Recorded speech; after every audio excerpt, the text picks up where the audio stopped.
Top ട്യൂഷന്റെ physics ട്യൂട്ടോറിയലിലേക്ക് എല്ലാവർക്കും സ്വാഗതം.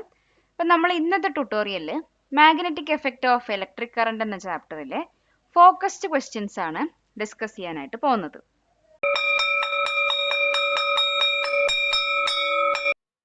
Okay, first question, why does A compass needle deflect when brought near A current carrying conductor? ഒരു current carrying കണ്ടക്ടറിന്റെ അടുത്തേക്ക് ഒരു compass needle കൊണ്ടുവരികയാണെന്നുണ്ടെങ്കിൽ അത് deflect ചെയ്യുന്നുണ്ട്. എന്തുകൊണ്ടാണ് അത് ഡിഫ്ലക്ട് ചെയ്യുന്നത്? അതാണ് നമ്മളോട് ചോദിച്ചിരിക്കുന്നത്. ഒരു കോമ്പസ് നീഡിൽ എന്ന് പറഞ്ഞാൽ അതിന്റെ ഉള്ളിൽ ഒരു ചെറിയൊരു മാഗ്നറ്റ് ഉണ്ട്. അതായത് നോർമലി നോർത്ത് ഡയറക്ഷനിലേക്കായിരിക്കും പോയിന്റ് ഔട്ട് ചെയ്യുന്നത്. അതിന്റെ ഉള്ളിൽ ഒരു കുഞ്ഞു മാഗ്നറ്റ് ഉണ്ട്. അപ്പൊ നമ്മുടെ ഈ കറന്റ് ക്യാരിയിങ് കണ്ടക്ടർ എന്ന് വെച്ചാൽ അതിന്റെ ഉള്ളിൽ ഒരു കറന്റ് ഫ്ലോ ഉണ്ട്. കറന്റ് ഫ്ലോ ഉണ്ടാകുന്ന സമയത്ത് കണ്ടക്ടറിന് ചുറ്റും ഒരു മാഗ്നറ്റിക് ഫീൽഡ് പ്രൊഡ്യൂസ് ആവുന്നുണ്ട്. അപ്പോൾ ഓൾറെഡി കോമ്പസ് നീഡിന്റെ ഉള്ളിൽ ഒരു ചെറിയ മാഗ്നറ്റ് ഉണ്ട്. അപ്പൊ അവിടെയും ഒരു മാഗ്നറ്റിക് ഫീൽഡ് ഉണ്ട്. അത് കൂടാതെ വയറിന്റെ ചുറ്റും മാഗ്നറ്റിക് ഫീൽഡ് ഉണ്ട്. അപ്പൊ രണ്ട് മാഗ്നറ്റിക് ഫീൽഡിന്റെയും ഇന്ററാക്ഷൻ അവിടെ നടക്കുന്നുണ്ട്. അപ്പൊ അങ്ങനെ ഇന്ററാക്ഷൻ നടക്കുന്ന സമയത്ത് നമ്മളുടെ നീഡില് ഡിഫ്ലക്ട് ചെയ്യാനായിട്ട് ശ്രമിക്കും.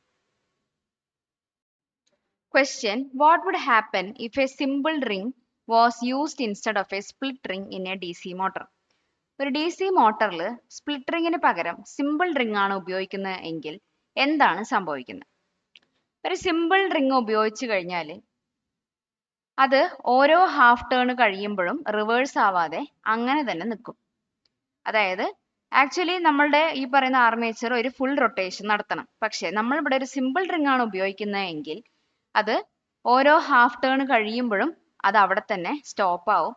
എന്നിട്ട് മുൻപോട്ടും പുറകോട്ടും മാത്രമുള്ള ഒരു മൂവ്മെന്റ് ആയിട്ട് മാറും. അതായത് ഫ്രണ്ടിൽ പോകുന്നു, തിരിച്ച് ബാക്കിൽ വരുന്നു, ഫ്രണ്ടിൽ പോകുന്നു, ബാക്കിൽ വരുന്നു, അങ്ങനെ ഒരു ബാക്ക് ആൻഡ് ഫോർത്ത് മൂവ്മെന്റ് മാത്രമായിരിക്കും സിമ്പിൾ റിംഗ് യൂസ് ചെയ്ത് കഴിഞ്ഞാൽ നടക്കുന്നത്. ഒരു കണ്ടിന്യൂസ് റൊട്ടേഷൻ നടക്കണമെങ്കിൽ സ്പ്ലിറ്റ് റിംഗ് തന്നെ ഉപയോഗിക്കണം. ഇവിടെ ഒരു കംപ്ലീറ്റ് കണ്ടിന്യൂസ് റൊട്ടേഷൻ സാധ്യമല്ല. Question, why is soft iron used as the core in electromagnets? ഇലക്ട്രോമാഗ്നറ്റ്സിന്റെ കോർ ആയിട്ട് എന്തുകൊണ്ടാണ് നമ്മൾ സോഫ്റ്റ് അയൺ യൂസ് ചെയ്യുന്നത്? അതായത് കോയിലിലൂടെ കറന്റ് പാസ് ചെയ്ത് തുടങ്ങുമ്പോൾ തന്നെ കോയിലിന് ചുറ്റും മാഗ്നറ്റിക് ഫീൽഡ് പ്രൊഡ്യൂസ് ആവാനായിട്ട് തുടങ്ങും. അപ്പോ സോഫ്റ്റ് അയൺ കോർ പെട്ടെന്ന് മാഗ്നറ്റൈസ് ആവാനും തുടങ്ങും. അപ്പോൾ ഈ മാഗ്നറ്റൈസ് ആവുന്നതെന്ന് വെച്ച് കഴിഞ്ഞാൽ സ്ട്രോങ് ആയിട്ടുള്ള ഒരു മാഗ്നറ്റിസം ആണ് അവിടെ കാണുക. പിന്നെ കുറച്ച് പ്രത്യേകതകൾ എന്തൊക്കെയാന്ന് വെച്ചാൽ ഈസി ആയിട്ട് മാഗ്നറ്റൈസ് ആവാൻ പറ്റുന്ന ഒരു കഴിവ് സോഫ്റ്റ് അയണിനുണ്ട്. കറന്റ് ഫ്ലോ തുടങ്ങുമ്പോൾ തന്നെ എന്താണ് ഇവിടെ മാഗ്നറ്റിക് ഫീൽഡ് ലൈൻ ഉണ്ടാവുന്നു. അപ്പൊ പെട്ടെന്ന് തന്നെ മാഗ്നറ്റൈസ് ആവാനുള്ള കഴിവ് സോഫ്റ്റ് അയണിനുണ്ട്. രണ്ടാമത്തെ കാര്യം, ഇവിടെ കറന്റ് ഫ്ലോ നിർത്തിക്കഴിഞ്ഞാൽ ആ മാഗ്നറ്റിസം പെട്ടെന്ന് തന്നെ ലോസ് ആയി പോകാനുള്ള കഴിവും സോഫ്റ്റ് അയണിനുണ്ട്. അപ്പോൾ ഒരു ഇലക്ട്രോമാഗ്നറ്റിൽ നമ്മൾ സോഫ്റ്റ് അയൺ കോർ യൂസ് ചെയ്യുകയാണെന്നുണ്ടെങ്കിൽ ഇലക്ട്രോമാഗ്നറ്റിന്റെ ഓവറോൾ മാഗ്നറ്റിക് ഫീൽഡ് തന്നെ ഇൻക്രീസ് ചെയ്യാനുള്ള കഴിവും ഈ സോഫ്റ്റ് അയണിന് ഉണ്ട്. അപ്പൊ അതുകൊണ്ടാണ് നമ്മൾ ഇലക്ട്രോമാഗ്നറ്റ്സിൽ സോഫ്റ്റ് അയൺ കോർസ് തന്നെ യൂസ് ചെയ്യുന്നത്. കൊടുക്കുന്നതോറും ഏറിടും വിദ്യ തന്നെ മഹാധനം. ഈ വീഡിയോ ഉപകാരപ്പെട്ടുവെങ്കിൽ ലൈക്ക് ചെയ്യൂ, ഷെയർ ചെയ്യൂ. Question, how can you increase the force on a current carrying conductor in a magnetic field? ഒരു മാഗ്നറ്റിക് ഫീൽഡിൽ വെച്ചിരിക്കുന്ന കറന്റ് ക്യാരിയിങ് കണ്ടക്ടറിന്റെ മേലെ അനുഭവപ്പെടുന്ന ആ ഫോഴ്സ് ഉണ്ടല്ലോ, ആ ഫോഴ്സിനെ ഇൻക്രീസ് ചെയ്യാൻ എന്തൊക്കെ വഴികളാണുള്ളത്? എങ്ങനെ നമുക്ക് ആ ഫോഴ്സിനെ ഇൻക്രീസ് ചെയ്യാം? അതാണ് ചോദ്യം. അപ്പൊ ഫോഴ്സിനെ നമുക്ക് മൂന്ന് രീതിയിൽ ഇൻക്രീസ് ചെയ്യാനായിട്ട് സാധിക്കും. ഒന്ന്, കറന്റ് ഇൻക്രീസ് ചെയ്യാം. ഓക്കെ, കണ്ടക്ടറിലുള്ള ആ ഒരു കറന്റ് ഇൻക്രീസ് ചെയ്യുക. അപ്പൊ കൂടുതൽ കറന്റ് ആവുമ്പോൾ കൂടുതൽ മാഗ്നറ്റിക് ഫീൽഡ് പ്രൊഡ്യൂസ് ആവും. അങ്ങനെ മാഗ്നറ്റിക് ഫീൽഡ് സ്ട്രോങ്ങർ ആവുമ്പോൾ എന്ത് സംഭവിക്കും? ഇന്ററാക്ഷൻ കൂടുതലായിരിക്കും, ഫോഴ്സും ഇൻക്രീസ് ആവും. രണ്ടാമത്തെ പോയിന്റ് എന്ന് പറയുന്നത് കണ്ടക്ടറിന്റെ ലെങ്ത് ഒന്ന് കൂട്ടാൻ. നമ്മൾ മാഗ്നറ്റിക് ഫീൽഡിലേക്ക് ഒരു കണ്ടക്ടറിനെ പ്ലേസ് ചെയ്തിട്ടുണ്ടല്ലോ, ആ കണ്ടക്ടറിന്റെ ലെങ്ത് ഒന്ന് കൂട്ടി കൊടുത്തു കഴിഞ്ഞാൽ അതിനനുസരിച്ചിട്ടുള്ള എന്തുണ്ടാവും? ഫോഴ്സ് കൂടുതലായിരിക്കും. മൂന്നാമത്തെ പോയിന്റ് എന്ന് പറയുന്നത് മാഗ്നറ്റിക് ഫീൽഡ് ലൈനിന്റെ സ്ട്രെങ്ത് ഒന്ന് കൂട്ടാൻ. ഓക്കെ, അപ്പോൾ കൂടുതൽ മാഗ്നറ്റിക് ഫീൽഡ് ആവുന്ന സമയത്ത് കൂടുതൽ ഫോഴ്സ് കണ്ടക്ടറിന് മേലെ അനുഭവപ്പെടും. അപ്പൊ ഇങ്ങനെ മൂന്ന് രീതിയിൽ നമുക്ക് ഫോഴ്സ് ഇൻക്രീസ് ചെയ്യാനായിട്ട് സാധിക്കും. Question: If a current carrying solenoid is suspended freely, in which direction will it align? അതായത് ഒരു കറന്റ് ക്യാരിങ് സോളിനോയിഡ് നമ്മൾ ഫ്രീ ആയിട്ട് ഇങ്ങനെ സസ്പെൻഡ് ചെയ്തിരിക്കുകയെന്നുണ്ടെങ്കിൽ അത് ഏത് ഡയറക്ഷനിലേക്കായിരിക്കും അലൈൻ ആവുന്നത്? അപ്പോൾ ഒരു കറന്റ് ക്യാരിങ് സോളിനോയിഡ് എന്ന് പറഞ്ഞു കഴിഞ്ഞാൽ എന്താണ്? അതിൽ കറന്റ് പാസ് ചെയ്യുന്ന സമയത്ത് നമ്മുടെ മാഗ്നറ്റിക് ഫീൽഡ് ലൈൻ ഉണ്ടാവുന്നു. മാഗ്നറ്റിക് ഫീൽഡ് ലൈൻ ഉണ്ടാവുന്നത് കൊണ്ട് തന്നെ അതൊരു മാഗ്നറ്റ് എന്ന രീതിയിൽ ബിഹേവ് ചെയ്യും, അല്ലേ? അപ്പോൾ അതേപോലെ തന്നെ നമ്മുടെ മാഗ്നറ്റിക് കോമ്പസ് നീഡിൽ, അതിൻ്റെ ഉള്ളിൽ ഒരു ചെറിയൊരു മാഗ്നറ്റ് ഉണ്ട്. അതെങ്ങനെയാണോ നോർത്ത് സൗത്ത് ഡയറക്ഷനിലേക്ക് പോയിന്റ് ഔട്ട് ചെയ്യുന്നത്, അതുപോലെ തന്നെയായിരിക്കും നമ്മൾ ഈ സസ്പെൻഡ് ചെയ്തിരിക്കുന്ന സോളിനോയിഡ് എന്ന് പറയുന്നത്. അപ്പോൾ സാധാരണഗതിയിൽ നമ്മുടെ ഈ മാഗ്നറ്റിക് കോമ്പസ് നീഡിൽ എർത്തിന്റെ ജോഗ്രാഫിക് നോർത്ത് പോളിലേക്കാണ് പോയിന്റ് ഔട്ട് ചെയ്യുന്നത്. അപ്പൊ അതുപോലെ നമ്മുടെ ഈ സോളിനോയിഡിന്റെ നോർത്ത് പോൾ എന്ന് പറയുന്നതും എർത്തിന്റെ ജോഗ്രാഫിക് നോർത്ത് പോളിലേക്ക് തന്നെ പോയിന്റ് ഔട്ട് ചെയ്യും. ഹൈസ്കൂൾ വിദ്യാർത്ഥികൾക്കായി ചെറിയ ബാച്ച് സൈസിലുള്ള ട്യൂഷൻ ക്ലാസുകളിലൂടെ മികച്ച വിജയം നേടാൻ ഇന്ന് തന്നെ ടോപ്പ് ട്യൂഷൻ സെന്ററിൽ ജോയിൻ ചെയ്യൂ. Question: Why are the coils in a motor's armature wound on a soft iron core? അപ്പോൾ ഒരു സോഫ്റ്റ് അയൺ കോറിന് ചുറ്റും നമ്മൾ എന്തിനാണ് ഇങ്ങനെ കോയിൽസ് വൂണ്ട് ചെയ്യുന്നത്?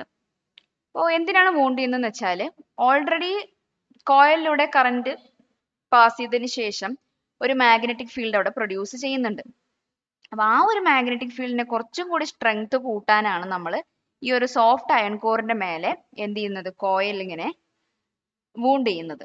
അപ്പോൾ ഈ സോഫ്റ്റ് അയൺ കോറിന്റെ പ്രത്യേകത എന്താന്ന് വെച്ചാൽ ഇതിലൊരു മാഗ്നറ്റിക് മെറ്റീരിയൽ ആയിട്ടാണ് അത് ആക്ട് ചെയ്യുന്നത്. അതുപോലെ തന്നെ പെട്ടെന്ന് മാഗ്നറ്റൈസ് ആവാനുള്ള ഒരു കഴിവും സോഫ്റ്റ് അയൺ കോറിനുണ്ട്. അപ്പോൾ ഇത് ഉപയോഗിക്കുന്നത് കൊണ്ട് മറ്റു ചില ബെനിഫിറ്റ്സ് എന്തൊക്കെയാന്ന് വെച്ചാൽ മോട്ടറിന്റെ എഫിഷ്യൻസി ഇൻക്രീസ് ആവാനായിട്ട് സഹായിക്കും. അതുപോലെ തന്നെ റൊട്ടേഷൻ ഫോഴ്സ് കുറച്ചുകൂടെ സ്ട്രോങ്ങർ ആയിട്ട് പ്രൊഡ്യൂസ് ചെയ്യാനും ഒക്കെ ഈ ഒരു സോഫ്റ്റ് അയൺ കോറിൽ നമ്മൾ ഈ കോയിൽ ചുറ്റുന്നത് കൊണ്ട് സഹായിക്കും. അപ്പോൾ ഇത്രയാണ് ഇതിന്റെ യൂസസ് എന്ന് പറയുന്നത്. Question: what is magnetic shielding? Magnetic shielding എന്ന് പറഞ്ഞു കഴിഞ്ഞാൽ മാഗ്നറ്റിക് ഫീൽഡിൽ നിന്നും ഒരു ഏരിയനെ നമ്മൾ പ്രൊട്ടക്ട് ചെയ്യുക. അതാണ് മാഗ്നറ്റിക് ഷീൽഡിംഗ് എന്ന് പറയുന്ന പ്രോസസ്സ്. അപ്പൊ എങ്ങനെയാണ് പ്രൊട്ടക്ട് ചെയ്യുന്നത് വെച്ചാൽ ഡിവൈസിന് ചുറ്റും നമ്മൾ ഒരു സോഫ്റ്റ് അയൺ കവറിങ് കൊടുത്തുകൊണ്ട് മാഗ്നറ്റിക് ലൈൻസ് അതിൻ്റെ ഉള്ളിലേക്ക് പാസ് ചെയ്യാതെ നമ്മൾ തടുക്കുകയാണ് ചെയ്യുന്നത്. അപ്പോൾ ഇത് കൂടുതലായിട്ടും മോട്ടറുകളിലാണ് ഈ മാഗ്നറ്റിക് ഷീൽഡിംഗ് നമ്മൾ കണ്ടുവരുന്നത്. അതായത് വെളിയിൽ നിന്നുള്ള കോമ്പോണൻസിൽ നിന്നുള്ള മാഗ്നറ്റിക് ഫീൽഡിനെ പ്രിവെന്റ് ചെയ്യാൻ വേണ്ടിയിട്ട് കൂടുതലും മോട്ടറുകളിലാണ് ഇത് ഉപയോഗിക്കുന്നത്. Question: Why can't we use steel to make the core of an electromagnet? ഒരു ഇലക്ട്രോമാഗ്നറ്റ് ഉണ്ടാക്കാനായിട്ട് നമ്മൾ എന്തുകൊണ്ട് ഒരു സ്റ്റീൽ അതിന്റെ കോറായിട്ട് ഉപയോഗിക്കുന്നില്ല? സ്റ്റീൽ എന്ന് പറയുന്നത് വളരെ ഹാർഡ് ആയിട്ടുള്ള ഒരു മാഗ്നറ്റിക് മെറ്റീരിയൽ ആണ്. അതായത് പെട്ടെന്ന് മാഗ്നറ്റൈസ് ആവാനും ഡീമാഗ്നറ്റൈസ് ആവാനുള്ള കഴിവ് സ്റ്റീലിനില്ല. അപ്പൊ മാഗ്നറ്റൈസ് ആവുന്നതും വളരെ പതുക്കെയാണ്, ഡീമാഗ്നറ്റൈസ് ആവുന്നതും വളരെ പതുക്കെയാണ്. അപ്പോൾ ഒരു വട്ടം അത് മാഗ്നറ്റൈസ് ആയിക്കഴിഞ്ഞാൽ ആ ഒരു മാഗ്നറ്റിക് പ്രോപ്പർട്ടി കുറേ നേരത്തിന് അതിൻ്റെ ഉള്ളിൽ റീറ്റെയിൻ ചെയ്ത് ഇരിക്കുന്നുണ്ടാവും. പക്ഷെ നമ്മൾ പറഞ്ഞത് എന്താണ്, ഇലക്ട്രോമാഗ്നറ്റ് എന്ന് പറയുന്നത് എപ്പോഴും ഒരു ടെമ്പററി ആയിരിക്കണം. പെട്ടെന്ന് തന്നെ മാഗ്നറ്റൈസ് ആവും വേണം, പെട്ടെന്ന് തന്നെ ആ മാഗ്നറ്റിസം പ്രോപ്പർട്ടി റിലീസ് ചെയ്യും അല്ലെങ്കിൽ ലോസ് ചെയ്യുകയും ചെയ്യണം. അപ്പൊ അതുകൊണ്ട് നമുക്ക് സ്റ്റെയിൻലെസ് സ്റ്റീൽ പോലുള്ള മെറ്റീരിയൽസ് ഒന്നും ഇലക്ട്രോമാഗ്നറ്റിന്റെ കോറായിട്ട് ഉപയോഗിക്കാനായിട്ട് സാധിക്കില്ല. Question: In a loudspeaker, what determines the frequency of the sound produced? ഒരു ലൗഡ് സ്പീക്കറിൽ പ്രൊഡ്യൂസ് ചെയ്തിരിക്കുന്ന സൗണ്ട് ഉണ്ടല്ലോ, അതിന്റെ ഫ്രീക്വൻസി ആരാണ് ഡിറ്റർമൈൻ ചെയ്യുന്നത്? നമ്മുടെ വോയിസ് കോയിലിലേക്ക് പോകുന്ന ഇലക്ട്രിക്കൽ സിഗ്നലിന്റെ ഫ്രീക്വൻസി ആണ് സൗണ്ടിന്റെ ഫ്രീക്വൻസി ഡിറ്റർമൈൻ ചെയ്യുന്നത്. അപ്പോൾ കോയിലിൽ വൈബ്രേഷൻ നടക്കും, ബാക്ക് ആൻഡ് ഫോർത്ത് വൈബ്രേഷൻ നടക്കുന്നതെല്ലാം ഈ സെയിം ഫ്രീക്വൻസി വെച്ചിട്ട് തന്നെയാണ്. അപ്പോൾ നമ്മുടെ ഈ പറയുന്ന വൈബ്രേഷൻ നടക്കുന്ന സമയത്ത് ഡയഫ്രം സൗണ്ട് വേവ്സ് പ്രൊഡ്യൂസ് ചെയ്യും. ഈ പ്രൊഡ്യൂസ് ചെയ്തിരിക്കുന്ന സൗണ്ട് വേവ്സിന്റെ ഫ്രീക്വൻസി എന്ന് പറയുന്നത് എന്താണോ വൈബ്രേറ്റ് ചെയ്യാൻ എടുത്ത ഫ്രീക്വൻസി അതുമായിട്ട് സിമിലർ ആയിരിക്കും. Subscribe to this channel for more videos like this. Question: Can a DC motor run on an AC supply? അപ്പോൾ ഒരു DC മോട്ടർ ഒരു ഓൾട്ടർനേറ്റ് കറന്റ് സപ്ലൈയിൽ വർക്ക് ചെയ്യുമോ എന്നാണ് ചോദിക്കുന്നത്. ഈ DC മോട്ടർ എന്ന് പറയുന്നത് പൂർണ്ണമായിട്ടും ഒരു ഡയറക്റ്റ് കറന്റിൽ വർക്ക് ചെയ്യാനായിട്ട് ഡിസൈൻ ചെയ്തിട്ടുള്ളതാണ്. കാരണം അതിൽ ഒരു ഡയറക്ഷനിൽ മാത്രമാണ് കറണ്ട് ഫ്ലോ നടക്കുന്നത്, ഡയറക്റ്റ് കറണ്ട് DC-യിൽ.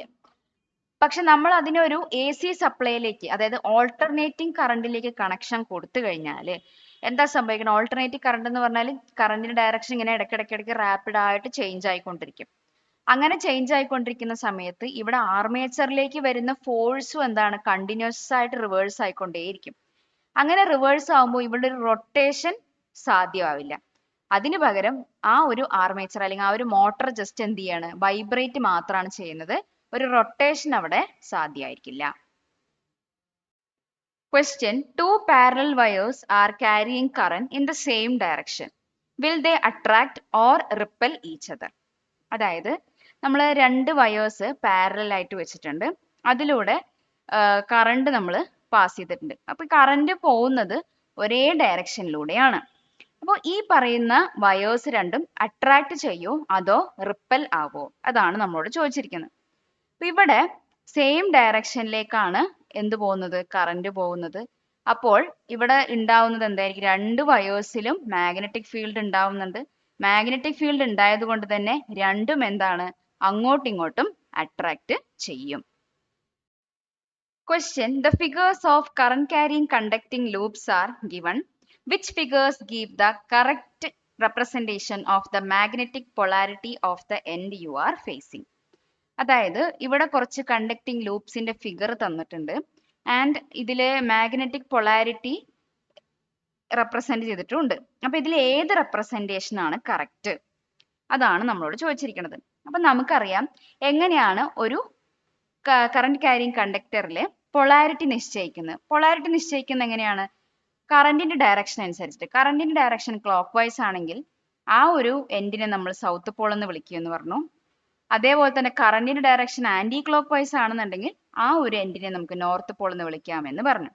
ഇവിടെ കറണ്ടിന്റെ ഡയറക്ഷൻ എങ്ങോട്ടാണെന്ന് നമുക്കൊന്ന് നോക്കാം. അപ്പൊ ഇവിടെ പോസിറ്റീവ് ആണ്, ഇവിടെ നെഗറ്റീവ് ആണ്. അപ്പൊ പോസിറ്റീവിൽ നിന്ന് നെഗറ്റീവ് എന്ന് പറയുമ്പോൾ ഈ ഒരു ഡയറക്ഷൻ, അതായത് ക്ലോക്ക് വൈസ് ഡയറക്ഷൻ. നമുക്കറിയാം ക്ലോക്ക് വൈസ് ആണെങ്കിൽ സൗത്ത് പോൾ ആണ്, പക്ഷെ ഇവിടെ നോർത്ത് എന്നാണ് എഴുതിയിരിക്കുന്നത്. അപ്പൊ ഇത് തെറ്റാണ്.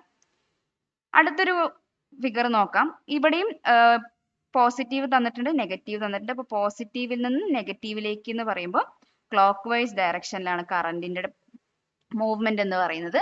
ക്ലോക്ക് വൈസ് ആണെങ്കിൽ എന്തായിരുന്നു, സൗത്ത് പോൾ. അപ്പൊ ബി എന്ന് പറയുന്ന ഫിഗർ കറക്റ്റ് ആണ്. അടുത്ത ഫിഗർ സി നോക്കാം. ഇവിടെ നെഗറ്റീവ് ആണ്, പോസിറ്റീവ്. അപ്പൊ പോസിറ്റീവ് ടു നെഗറ്റീവ് എന്ന് പറയുമ്പോൾ ആന്റി ക്ലോക്ക് വൈസ്. അപ്പൊ ഇങ്ങനെയാണ് കറണ്ടിന്റെ ഫ്ലോ പോകുന്നത്. അപ്പോൾ ആന്റി ക്ലോക്ക് വൈസ് ഡയറക്ഷനിൽ കറണ്ടിന്റെ ഫ്ലോ പോവുകയാണെന്നുണ്ടെങ്കിൽ ആ ഒരു എൻഡിനെ നമ്മൾ എന്ത് വിളിക്കും, നോർത്ത് പോൾ എന്ന് വിളിക്കും എന്ന് പറഞ്ഞു. അപ്പൊ ഈ ഒരു ഫിഗർ കറക്റ്റ് ആണ്. അപ്പൊ ബിയും കറക്റ്റ് ആണ്, സിയും കറക്റ്റ് ആണ്. ഇനി ഡി ഒന്ന് നോക്കി നോക്കാം. ഇവിടെ പോസിറ്റീവ് നെഗറ്റീവ് എന്ന് പറയുമ്പോൾ ആന്റി ക്ലോക്ക് വൈസ്, പക്ഷെ ഇവിടെ പറഞ്ഞിരിക്കുന്നത് സൗത്ത് പോൾ എന്നാണ്. സോ ഇതിന്റെ റൈറ്റ് ആൻസർ എന്ന് പറയുന്നത് ഫിഗർ ബിയും സിയും ആണ് കറക്റ്റ് എന്ന് പറയുന്നത്. ബാക്കി എയും ഡിയും തെറ്റായിട്ടുള്ള റെപ്രസെന്റേഷൻ ആണ്. പാലക്കാട് നിവാസികളെ ഞങ്ങളുടെ ക്ലാസ് റൂം ട്യൂഷനിലേക്ക് സ്വാഗതം ചെയ്യുന്നു. മറ്റൊരു വീഡിയോയുമായി വീണ്ടും കാണാം.